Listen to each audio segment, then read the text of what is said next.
Hi guys, DK388, and today's video is a two-parter series how to fix the water inlet valve on a toilet, and the second part is to do the siphon seal. So this is part one, where we're going to replace the faulty valve on the incoming cold supply on this float valve arm. So this is what it should look like with the water entering the plastic sleeve.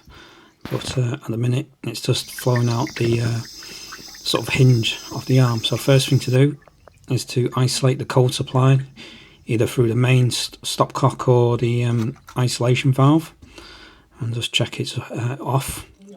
Just a quick shout out to was it Toilet Spares online for the parts that are required to make the repair and replacements of the valves and seals. Check out their website in the description.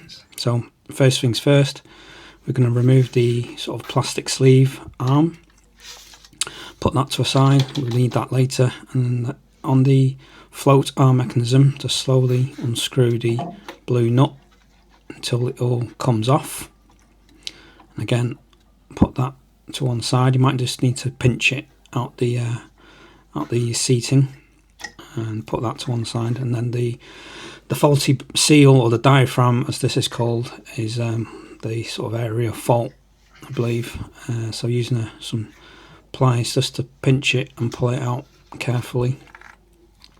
And you can see later that the rubber has deteriorated and starting to disintegrate, which doesn't operate the fill valve very well. So it takes forever to fill the toilet up. As you can see, it's all falling apart. It's about 10 years old. So with the new diaphragm, well, you insert it into the float arm, but the mistake here is I've got the wrong diaphragm. As you can see, it's not working correctly. It's not actually filling at all. So what I didn't realise, there was two types of diaphragms, and the one I'm holding up now is the correct one with the needle and a little plastic pin up above, and this is the one that I bought originally, which doesn't work. As you can see, it's a completely different shape and size. So we'll just put that to one side, and this is the one we need. So redoing all them steps, removing the plastic sleeve and the float arm, and then slowly and carefully insert the diaphragm with the needle in first. Make sure that's staying in place. Then reattaching the float arm, and make sure the notch at the top of the arm lines up with the notch on the inlet valve. As you can see, pointing here now, there's a little notch. So once they're all line up, you can sort of slowly re-tighten the blue nut. Just needs to be sort of thumb tight, doesn't need to be anything major, just enough to hold it in.